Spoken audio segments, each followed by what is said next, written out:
Can't someone else fill in? What, do you want to do it? It's not a bad idea. No, it's the dumbest idea I ever heard of. Say, would you like to help me get things started? Sure she would. So we meet this little rich girl, Baby, who's going to the Cascade Mountains with her family for 3 weeks before she starts college. You're gonna find the man of your dreams! She's a goody-goody daddy's girl who wants to join the Peace Corps, while her older sister Lisa is a mama's girl who loves shoes. Max, our baby's gonna change the world. Elisa's going to decorate it. On their first night, she goes to the main house to eavesdrop on a team meeting with the owner. And since she's the type of girl who doesn't feel right letting the bellman get her bags, she's appalled at how he talks to his staff. But then, in walks this guy from the wrong side of the tracks, and she can tell that he's a bad boy because he's wearing his sunglasses inside. You are a bad boy. The waiters are told to hook up with the daughters, while the entertainment staff is told to keep their peasant penises away from them. Keep your hands off! And hearing that he could get fired for even talking to her makes her want him that much more. Well, why would he treat him differently? Well, the waiters are hired from the most prestigious colleges around, and the entertainment guys are, well, fucking poor. Some people count, some people don't. At dinner, this waiter Robbie starts hitting on Lisa, while their dad Jake and the owner Max try to set Baby up with Max's grandson Neil. And at first glance, this could work. I'm going to Mississippi with a couple of the busboys, freedom riding. Seems like fate to me. But then she sees the dancers, Johnny and Penny, and she is super impressed, especially since she can't dance for shit. She can't even do the merengue. Later on, she slips away and pulls one of the biggest no-nos around and goes into the employees only area. There, she runs into this guy Billy, who lets her stay since he has a little crush on her. She's with me. She came with me. And she helps him get into the party. I carried a watermelon. She then stands in the doorway completely amazed by all the grab-assing happening in this room, because she's used to leaving room for Jesus in her dancing. This is my dance space, that's yours. So what's going on here, an orgy or something? Then, when it seems that Billy has a shot with her, since literally everyone in this room is coupled up, Want to try it? I am not some starry-eyed waif here to succumb to your pelvic sorcery! Johnny and his dance partner Penny come in, and Billy stupidly lets her know that they aren't a couple. I shouldn't have said that. I should not have said that. Oh, she's gonna be disappointed. He sounded like a... Johnny comes over pissed that she's there, but immediately changes his tune and grinds up on her. And when she gets into it, he just walks away. Is this normal? Do you always breathe this heavily when you do this kind of thing? The next day, Baby and Lisa are trying on wigs at Penny's workshop when Robbie comes by to hit on Lisa. Baby says that she'll cover for Lisa tonight so she can go hook up with Robbie. And then Johnny comes by and Penny seems really annoyed while Baby is absolute crap at hiding the fact that she has the hots for Johnny.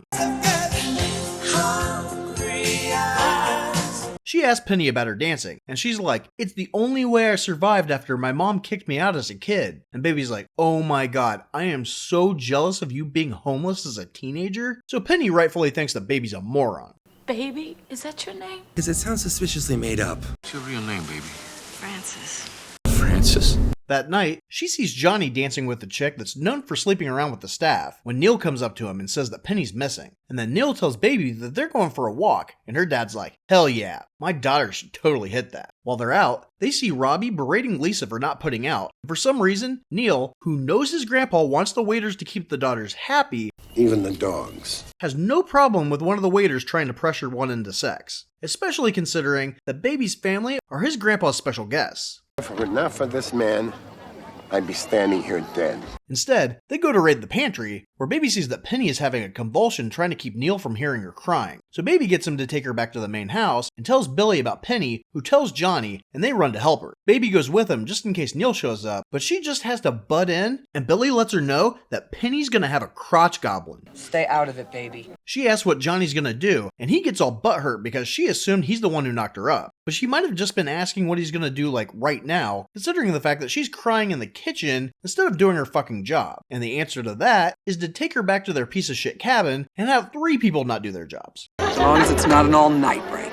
But it turns out she was crying because she doesn't have enough money to pay for a back alley abortion. It's not illegal, is it? Well, why wouldn't she just go to a clinic? Is this kid for real? Because this story takes place in 1963, when that shit was illegal as fuck. Alright, that's a good point. And back then, women who couldn't afford a baby had to stab themselves in the uterus with a coat hanger or some shit. Can I please take a shower? But the real lucky ones could bribe a doctor to do it. Unfortunately, Kellerman doesn't pay the entertainer shit, so she can't afford it. Last month, I'm eating juju bees to keep alive. This month, women are stuffing diamonds in my pockets. Forget it, Johnny. I'm not taking what's left of your salary. Oh God, it's hopeless. Anyway, Penny is pissed that she can't pay for the abortion and mentions that Robbie's the one who knocked her up. So the next day, Baby confronts Robbie and he's like, I'm not paying for that shit. I'll just say it isn't mine and no one can prove otherwise. There's paternity tests? Oh yeah, DNA testing wasn't a thing until that kid would be out of college. It was like the dark ages back then. Why don't you join us in the 21st century? But Robbie then proves himself to be an even bigger piece of shit by saying that an Anne Ryan book changed his life. And I cannot stress this enough. If you ever meet anyone who wants to live the way that chick writes, run for your life. They are the most selfish, arrogant, dumbest assholes on the face of the earth. That's what Daddy says about Trumpers. Yeah, pretty much. You gotta stop it now. But since Robbie won't pay for it, Baby goes to her dad and gets the money. She goes to their nightly party and gives the money to Penny, but there's another problem. They need to dance at another hotel on the only night the doctor's in town. And when Baby asks the completely reasonable question of having someone else fill in, Johnny treats her like crap and claims that out of all the people dancing, not one of them could learn this routine in time. And then he jokes about her doing it, and Billy and Penny are like, that's actually a great idea. So it would be easier to teach someone who doesn't know how to dance, not only the basics, but also a specific routine, rather than to work with one of the dancers to come up with a routine that they could do. Yes.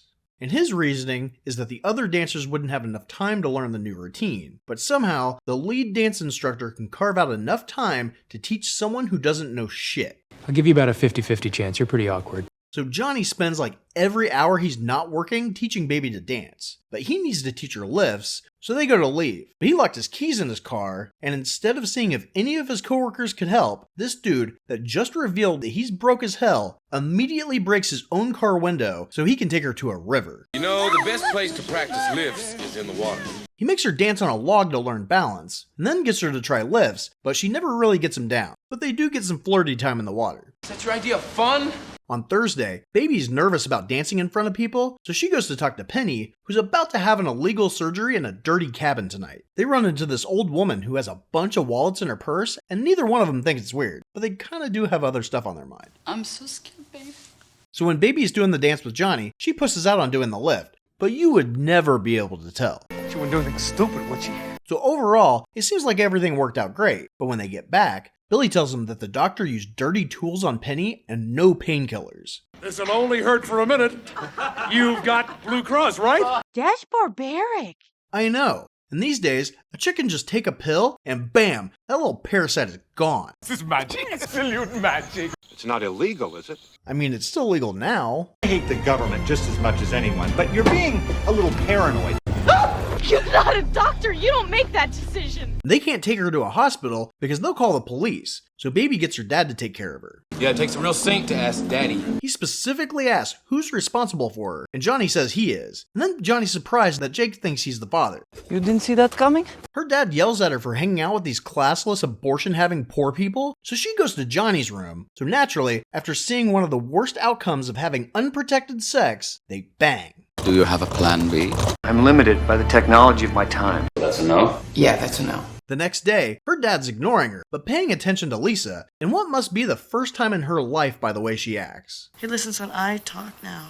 And when Baby goes back to check on Penny, she thanks her for getting her dad to take care of the tetanus in her vagina, and then turns around and tells Johnny to dump her ass. You're alive, causing me! And that night, she goes out to meet with Johnny, and her father, who specifically forbid her to talk to him anymore and wanted to leave early because of him, doesn't tell her not to go.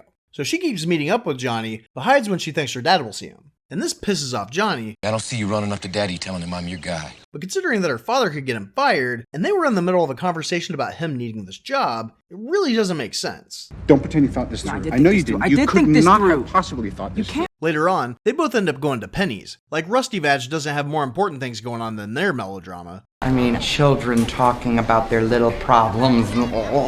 But while they're making up, Robbie shows up. So Johnny beats the shit out of him. That wheezing bag of dick tips has it coming. Then later, when they're getting the stage ready for the talent show, this chick that Johnny hooks up with sometimes wants to hook up with him tonight. And her husband even gives him some money to keep his wife occupied while he plays poker. You can do it all night long. Does he know they're banging? I'm not sure if he doesn't know or doesn't care, but anyway, Johnny gives the money back and lets them know that he won't have time to dance with her this weekend. So Baby's happy that he's going to be faithful until she leaves. You know, the whole 3 more days. That's a century in girl years. Lisa also tells Baby that she's going to lose her virginity to Robbie tonight, but he doesn't know yet. So when she shows up to surprise him, she doesn't understand the meaning of the towel on the doorknob and catches him with the chick that Johnny didn't whore himself out to. Sometimes in this world, you see things you don't want to see. And the next morning, she sees that Johnny was banging Baby and gets super jealous and tells Kellerman that she thinks Johnny's responsible for her husband's wallet going missing. And her husband doesn't think it's funny that his wife, who was riding Robbie all night and definitely was not at the game, saw someone who also wasn't at the game because he was banging Baby hovering over his jacket. Max and Neil tell Baby and her father that they're going to fire Johnny, which is totally normal of business owners to do. But Baby tells Max about the old lady with the wallets, but they still think Johnny did it. I've obviously been framed. Then she tells him that he couldn't have done it because he was balls deep in her all night. So he gets fired anyway for screwing one of the guest daughters. You were right, Johnny. You can't win no matter what you do. But the wives are okay? As long as the husbands pay him, I guess. Wonder if Kellerman gets a cut of that. They're here to keep the guests happy. Anyway, Baby confronts her father for being an elitist piece of shit and not giving Johnny a chance. But didn't you say that Johnny told him he was the father? And maybe he just doesn't want his daughter to end up with a rusty tool in her vagina. Well, you would think that, wouldn't you? He said that he was responsible for her, so it's perfectly natural to assume that he's the father. But Johnny just meant that he would take responsibility for her care. I'm never gonna let anything happen to you. So Baby waits in Johnny's room. I have been looking for you all over. If I were a 200-pound sack of assholes named Francis, where would I hide? And he tells her that the old couple were proven to be thieves, but he's still fired for cockblocking Neil. What does he have that I don't have? And when he goes to say goodbye to her before he leaves camp, her dad yells at him for abandoning his pregnant girlfriend to pounce on his little girl. And he doesn't take this opportunity to explain that he didn't knock up Penny and tell him what really happened with Baby. She threw herself,